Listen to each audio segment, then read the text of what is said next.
Hello student, आशा करती हूँ कि मैंने आपको जो पहले माइक्रो टीचिंग पढ़ाई है वो आपको समझ में आई होगी। तो आज अपन पढ़ेंगे शिक्षण अधिगम संबंध। तो यह आता है बर्नार्ड के अनुसार। सबसे पहले इसका अगर अपन देखें संबंध, तो बर्नार्ड के अनुसार क्या होता है कि छात्र, शिक्षक और अधिगम का जो संबंध होता है वो एक चेन की तरह होता है, जिसमें तीनों बंधे रहते हैं। एक तरफ होता है छात्र और दूसरी तरफ शिक्षक। यानी शिक्षक जिस तरह से अधिगम कराएगा, मतलब जिस तरह से टीचिंग करवाएगा, उसकी अगर टीचिंग प्रभावपूर्ण हुई तो वह छात्र अधिगम ग्रहण करेगा और वह तीनों एक दूसरे से बंधे रहेंगे। तो शिक्षण व अधिगम एक दूसरे के पूरक होते हैं। यानी टीचिंग होती है तो उससे क्या होता है, बालक में सीखना होता है। तो ये दोनों एक दूसरे के पूरक हैं, मतलब एक के बिना दूसरा नहीं होगा और दूसरे के बिना पहला नहीं होगा। तो अपन समझ सकते हैं पूरक मैथमेटिक्स में भी आता है, जिसमें कि ये 45-45 का योग अगर करेंगे तो 90 बनेगा। अगर एक भी नहीं होगा इसमें 45 तो 90 का अपन को आंसर नहीं आएगा। तो इस तरह से ये दोनों एक दूसरे पर निर्भर होते हैं। शिक्षण एक कार्य है, अधिगम एक उपलब्धि है। शिक्षण बाह्य होता है जबकि अधिगम आंतरिक होता है। यानी शिक्षण क्या होता है, टीचिंग एक कार्य होता है, अधिगम एक उपलब्धि होती है। मतलब शिक्षण कार्य अगर करेंगे, मतलब टीचर एक शिक्षण कार्य करेगा तो उससे क्या होगा, बालकों में अधिगम उत्पन्न होगा, अधिगम प्राप्त होगा। अधिगम के द्वारा बालक क्या करेगा, एक उपलब्धि प्राप्त करेगा, यानी कुछ ना कुछ बनेगा, या डॉक्टर बनेगा या टीचर बनेगा वगैरह वगैरह। तो शिक्षण बाह्य होता है, यानी जो टीचिंग कार्य होता है वो बाह्य रूप होता है, जबकि अधिगम आंतरिक होता है। यानी जो ज्ञान होता है, नॉलेज होता है, वो मस्तिष्क के अंदर होता है। शिक्षण अधिगम अनुदेशन संबंध प्रारूप। तो पहले इसका नाम का अपन समझ सकते हैं, शिक्षण अधिगम अनुदेशन संबंध प्रारूप।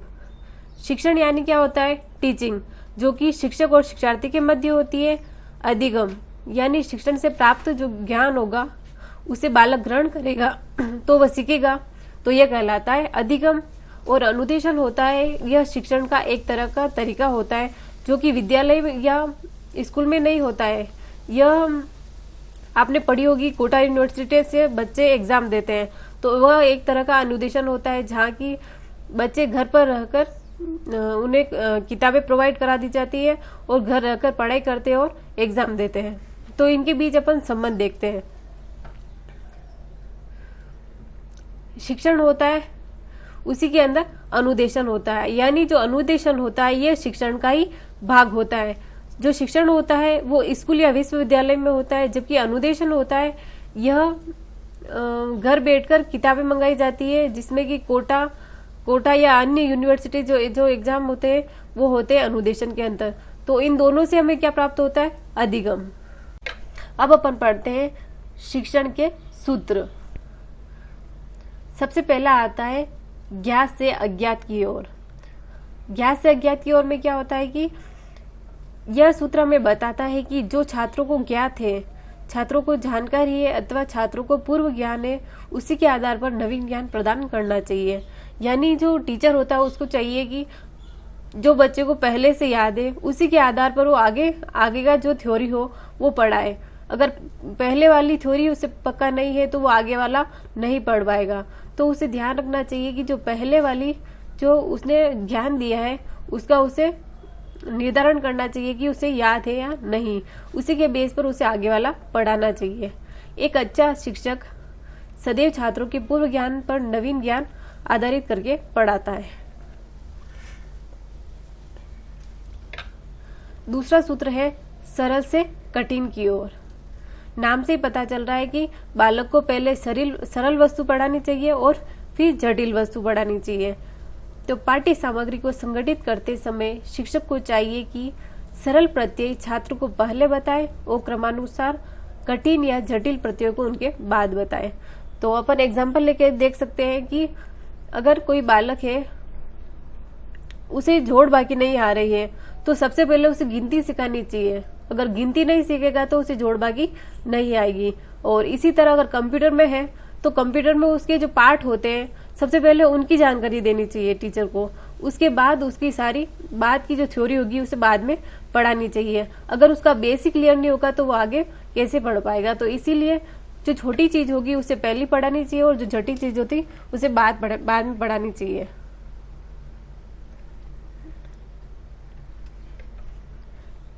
अनिश्चित से निश्चित की ओर। प्रारंभ में छात्रों के विचारों में क्या होती है? अस्पष्टता और अनिश्चितता होती है। मतलब कोई भी बालक होगा उसे ज्ञान परिपूर्ण नहीं होता है। अगर टीचर नहीं होगा तो उसका ज्ञान क्या होता है? परिपूर्ण नहीं होता है। और बिना टीचर के उसका ज्ञान परिपूर्ण नहीं होगा तो वो निश्चित भी नहीं कर पाएगा। तो जब बालक पढ़ाई करता है तो उसे शुरू में उसके विचार क्या लगते हैं? अस्पष्ट, अनिश्चित लगते हैं। तो धीरे धीरे जैसे जैसे वह परिपक्व होगा और नए नए अनुभव मिलते रहेंगे और वह स्पष्ट तथा निश्चित विचारों को स्वीकारने लगता है। एक अच्छा शिक्षक छात्रों को धुंधली तथा अनिश्चित धारणाओं, विचारों को निश्चयात्मक प्रदान करता है। मतलब टीचर को ये चाहिए कि जो बालक के अंदर उसके विचारों को स्पष्ट नहीं कर पा रहा है वह बालक, तो उसे चाहिए कि उसके जो अंदर की जो गलतफहमी है सबसे पहले उसमें सुधार करें, उसके डर को बाहर निकालें और उसे आगे आने की कोशिश करने की प्रेरणा दें। अब हम पढ़ते हैं चौथा सूत्र, अनुभूत से युक्ति युद्ध की ओर। शिक्षक अधिगम प्रक्रिया का प्रारंभ अनुभूत ठोस अनुभव से किया जाना चाहिए। यानी टीचर जो भी पढ़ा रहा है उस सब्जेक्ट को उसे ठोस वस्तु से रिलेटेड करके पढ़ाना चाहिए। अगर कोई टीचर है साइंस का तो वह कोई भी प्रयोग होगा वो उसे प्रत्यक्ष करके बताएगा तो बालक को अच्छे से समझ में आएगा। कोई सोशल साइंस का टीचर है, अगर वह पृथ्वी के बारे में बता रहा है तो उसे ग्लोब लाकर बताना चाहिए ताकि बालक उसे अच्छे से पढ़ पाए। क्योंकि ठोस अनुभूत सत्यों की अनुभूति के बाद ही युक्तियुक्त चिंतन आता है। अगर हम ठोस वस्तु को लाकर बताएंगे बच्चों को तो उसके अंदर चिंतन उत्पन्न होगा तो वह प्रश्न पूछेगा और फिर उसका आंसर टीचर दे पाएगा और जिसके कारण उसकी जो जिज्ञासा होगी वो शांत हो जाएगी। शिक्षकों को छात्रों के समक्ष पहले प्रत्यक्ष अनुभव तथा उदाहरण प्रस्तुत करने चाहिए। तो इसीलिए कहा जाता है कि पहले जो शिक्षक होगा उसे प्रत्यक्ष अनुभव प्रस्तुत करने चाहिए और उसके बाद उदाहरण प्रस्तुत करने चाहिए। फिर उसे छात्रों के इन प्रत्यक्ष अनुभवों तथा उदाहरणों को तर्कयुक्त बनाने का प्रयास करना चाहिए। अगर वह पहले उन ठोस वस्तु को बता देगा तो बालक उससे जान पाएगा कि हाँ यह वस्तु वह है, तो उसके बारे में और जिज्ञासा उत्पन्न होगी और फिर उसके बारे में वो टीचर अपने मन में जो भी होगा वो उसे समक्ष प्रस्तुत कर देगा और बालक भी अच्छे से रुचि ले पाएगा।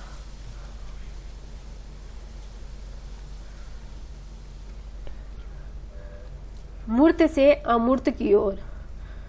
छात्र पहले मूर्त यानी स्थूल वस्तुओं से परिचित होता है, उनके बारे में जानता है, फिर उसके बाद वह इनसे संबंधित सूक्ष्म यानी अमूर्त विचारों को ग्रहण करता है।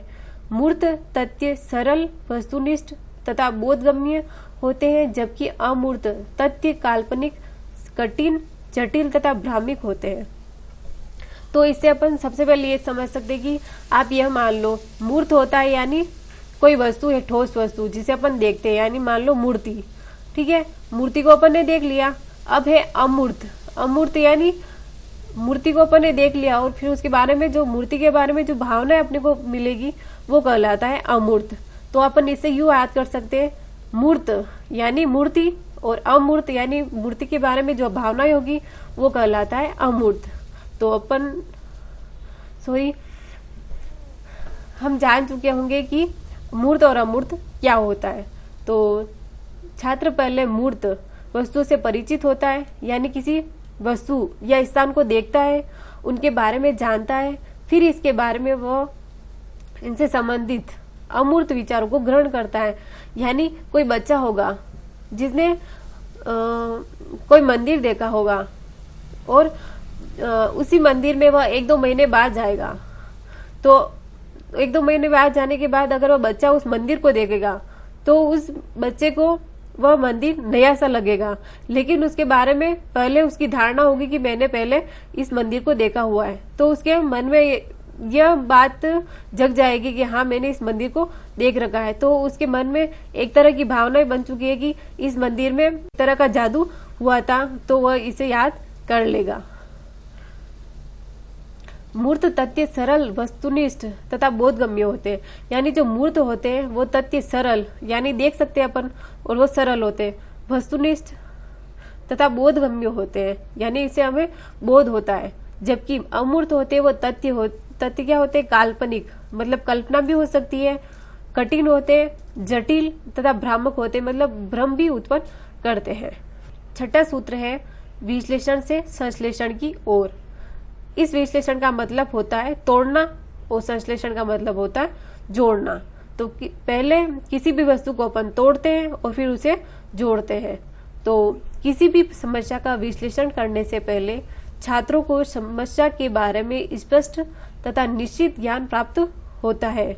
विश्लेषण से प्राप्त सूचनाओं को जोड़कर समग्र रूप से समझना, संश्लेषण का उपयोग करना एक अच्छे शिक्षक पहले छात्रों के विचारों का विश्लेषण प्रदान करता है, फिर संश्लेषण के द्वारा उस ज्ञान को स्थायित्व प्रदान करता है। विश्लेषण और संश्लेषण एक दूसरे के पूरक है। तो इसमें क्या होता है कि किसी भी समस्या का विश्लेषण करने से ही छात्रों को समस्या के बारे में स्पष्ट तथा निश्चित ज्ञान प्राप्त होता है। यानी छोटी छोटी समस्याओं को अपन इकट्ठा करते हैं, छोटी छोटी समस्या, ज्ञान या विचारों को अपन इकट्ठा करते हैं, उन्हें धीरे धीरे इकट्ठा करके यानी पहले विश्लेषण करते हैं, यानी टुकड़े क्या करते हैं? तोड़ते हैं। यानी कोई भी समस्या होगी बड़ी तो उसे अपन क्या कर देंगे? टुकड़ों टुकड़ों में तोड़ देंगे।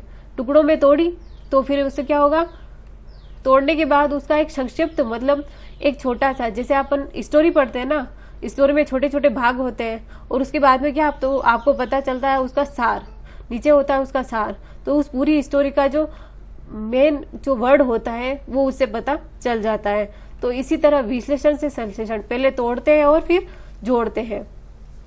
विश्लेषण से प्राप्त सूचनाओं को जोड़कर समग्र रूप से समझाना, संश्लेषण का उपयोग करना एक अच्छे शिक्षक पहले छात्रों के विचारों का विश्लेषण करते हैं और फिर क्या करते हैं? संश्लेषण करते हैं। यानी क्या करते हैं? एक अच्छा शिक्षक होगा वह पहले छात्रों के विचारों को क्या करेगा? विश्लेषित करेगा, मतलब उसके अलग अलग जो उसकी क्रिएटिविटी होगी उसके बारे में पता करेगा कि इस बालक की ये कमजोरी है या ये अच्छाइयाँ है या ये बुराइयां है, और उसके बेस पे उसकी धारणा बनाएगा और उसे एक अच्छा स्टूडेंट बनाने की कोशिश करेगा। तो पहले वह विश्लेषण करेगा और फिर संश्लेषण करेगा, और ये दोनों एक दूसरे के पूरक होते हैं। पूरक यानी एक दूसरे पर निर्भर रहते हैं। अगर विश्लेषण नहीं होगा और तो संश्लेषण भी नहीं होगा, यानी ये दोनों एक दूसरे के पूरक होकर हमेशा साथ रहते हैं। और पहले विश्लेषण होता है और फिर ही संश्लेषण होता है। प्रत्यक्ष से अप्रत्यक्ष की ओर। एक अच्छा शिक्षक सदैव छात्रों को पहले उन वस्तुओं का ज्ञान प्रदान करता है जो उनके सामने प्रत्यक्ष रूप से उपस्थित होती है। तत्पश्चात वह उन चीजों के विषय में ज्ञान प्रदान करता है जो उनके सामने मौजूद नहीं है या जिन्हें वह देख नहीं सकता। दूसरे शब्दों में छात्रों को पहले वर्तमान का ज्ञान दिया जाना चाहिए, बाद में भूत तथा भविष्य का ज्ञान देना चाहिए। तो इसमें क्या होता है कि जो बच्चे को पहले दिख रही है वस्तु, उस वस्तु का उसे ज्ञान देना चाहिए। तो एक शिक्षक को चाहिए कि छात्रों को पहले उन वस्तु का ज्ञान प्रदान करे जो उसके सामने है, प्रत्यक्ष मतलब सामने वस्तु पड़ी है उसके बारे में उसे ज्ञान देना चाहिए। जो वस्तु है ही नहीं उसके बारे में वह पढ़ा रहे तो बालक को वो समझ में नहीं आएगा। तत्पश्चात वह उन चीजों के विषय में ज्ञान प्रदान करता है जो उनके सामने मौजूद नहीं है। यानी पहले उसको क्या करना चाहिए? जो प्रत्यक्ष सामने पड़ी है उस वस्तु के बारे में बताना चाहिए, और फिर उसके बारे में अगर कोई वस्तु नहीं है तो उसे अप्रत्यक्ष रूप से बताना चाहिए। लेकिन अगर अप्रत्यक्ष वस्तु है तो पहले उसे बताना चाहिए और फिर अप्रत्यक्ष वस्तु बतानी चाहिए। अब है विशिष्ट से सामान्य की ओर। विशिष्ट यानी इस सूत्र का अभिप्राय है कि पहले छात्रों के सामने विशिष्ट उदाहरण प्रस्तुत किए जाए और बाद में उन्हीं उदाहरणों के माध्यम से सामान्य सिद्धांत या सामान्य नियम निकलवाए। यानी इससे अपन समझ सकते हैं कि विशिष्ट, एक उदाहरण से अपन समझते हैं विशिष्ट यानी अपन चैप्टर लेते हैं तो उसमें जो चैप्टर का नाम होता है वह होता है विशिष्ट, और सामान्य क्या होता है, जो उसकी थ्योरी होती है वो कहलाती है सामान्य। और इसी की बेस पे अपन क्वेश्चन बनाते हैं। तो पहले छात्रों को क्या करना चाहिए, विशिष्ट के बारे में बताना चाहिए, यानी जो चैप्टर पढ़ा रहे हैं उस चैप्टर का मीनिंग बताना चाहिए कि उस लेसन का नाम किस रूप से बना है, क्यों बना है और उसका मतलब क्या होता है। फिर उसका जो मैटर होगा उसके बारे में पढ़ाना चाहिए। बाद में उन्हीं उदाहरणों के माध्यम से सामान्य सिद्धांत या सामान्य नियम निकलवाए जाए। यानी अगर वो चैप्टर का नाम पढ़ लेगा, उसका सारा विषय वस्तु बता देगा, तो उसे बाद में जो पढ़ाएगा वो उसे आसानी से समझ में आ जाएगा। मनोवैज्ञानिक से तार्किक या तर्कात्मक क्रम की ओर। शिक्षण प्रक्रिया मनोवैज्ञानिक सिद्धांतों के आधार पर दी जाती है। बालक की रुचि, यानी शिक्षण प्रक्रिया क्या होती है, मनोवैज्ञानिक सिद्धांत। यानी मनोवैज्ञानिक सिद्धांत क्या होती है कि जो शिक्षण प्रक्रिया होती है यानी टीचिंग कार्य होता है, वो शिक्षक को बालक की जो रुचि होती है उस तरह से बढ़ाना चाहिए। यानी बालक को उदाहरणों के द्वारा समझाना चाहिए। मनोवैज्ञानिक सिद्धांत यह बोलते हैं कि जो शिक्षण प्रक्रिया होती है वो छात्र केंद्रित होनी चाहिए। तो शिक्षण प्रक्रिया में मनोवैज्ञानिक सिद्धांत को ध्यान में रखना चाहिए।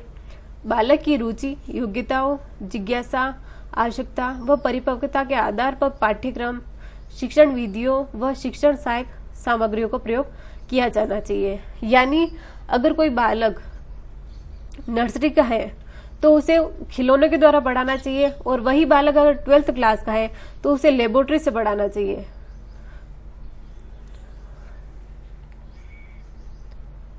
तर्कात्मक विधि के अनुसार ज्ञान या पाठ को तर्कसम्मत ढंग से विभिन्न वर्गों में विभाजित किया जाता है और एक एक करके छात्रों के समक्ष प्रस्तुत किया जाता है। अब है आगमन से निगमन की ओर। आगमन विधि से प्रारंभ में छात्रों के समक्ष उदाहरण प्रस्तुत किए जाते हैं और फिर नियम को निकाला जाता है, जबकि निगमन में इसके विपरीत पहले नियम प्रस्तुत किए जाते हैं और बाद में उदाहरणों की सहायता से उन नियमों की सत्यता परखी जाती है। यानी आगमन मतलब होता है उदाहरण। तो इसे आप आसानी से याद कर सकते हैं। आगमन आ और उदाहरण के आगे भी वो होता है तो अपन याद कर सकते हैं। उदाहरण मतलब उदाहरण से नियम की ओर। ठीक है, तो सबसे पहले क्या होता है, कोई भी जो टीचर होगा वो अगर बालक को समझ नहीं आ रहा है तो पहले उसे उदाहरण के द्वारा समझाएगा। मैथमेटिक्स में भी अपन देखते हैं, अगर कोई प्रश्नावली होगी तो उससे पहले अपने को उदाहरण दिए जाते हैं कि उस उदाहरण के बेस पे अपने को ये प्रश्नावली करनी है। जबकि निगमन में क्या होता है, पहले नियम बता दिए जाते हैं, जिसमें क्या होता है कि अपने को सूत्र दिए जाते हैं ना, वो कहलाते हैं नियम दे दिए जाते हैं और उसके बेस पे क्या करता है, अपने को उदाहरण बनाने पड़ते हैं। नियम देते हैं यानी सूत्र दिया होता है। यानी किसी भी गणित में देख लेते हैं, किसी का क्षेत्रफल निकालना होता है तो अपने को क्षेत्रफल का सूत्र देते हैं, तो वो क्या कहलाता है, नियम। और फिर नियम के बेस पे अपने को निकालना होता है उदाहरण। बाद में उदाहरणों की सहायता से उन नियमों की सत्यता परखी जाती है। अब एक पूर्व से अंश की ओर। इस सूत्र के अनुसार शिक्षण में पहले विषय वस्तु को पूर्ण समग्र रूप में छात्रों के सामने रखा जाए और फिर धीरे धीरे उसके विभिन्न भागों के विषय में ज्ञान दिया जाए तो छात्र ज्यादा प्रभावशाली ढंग से सीखते हैं। इसमें क्या होता है कि पहले बच्चों को पूर्ण ज्ञान देना चाहिए और फिर छोटे छोटे टुकड़ों की ओर ध्यान देना चाहिए। तो इसमें क्या होता है कि अगर अपन कंप्यूटर टीचर का उदाहरण लेवे तो उसमें क्या करना चाहिए कि शिक्षक पहले कंप्यूटर का पूर्ण आइडिया देता है, फिर उसके विभिन्न अवयवों पर प्रकाश डालता है। यानी पहले जो टीचर होगा वो कंप्यूटर के बारे में जानकारी देगा, उसके भागों के बारे में बताएगा और उन भागों के बारे में बताकर फिर उसकी जो उसे संक्षिप्त में मतलब छोटे रूप में बता देगा। तो पहले उसे पूर्ण ज्ञान होना चाहिए कि कंप्यूटर कैसे क्या चलाते हैं, कैसे क्या करते हैं, फिर उसकी थ्योरी पढ़नी चाहिए।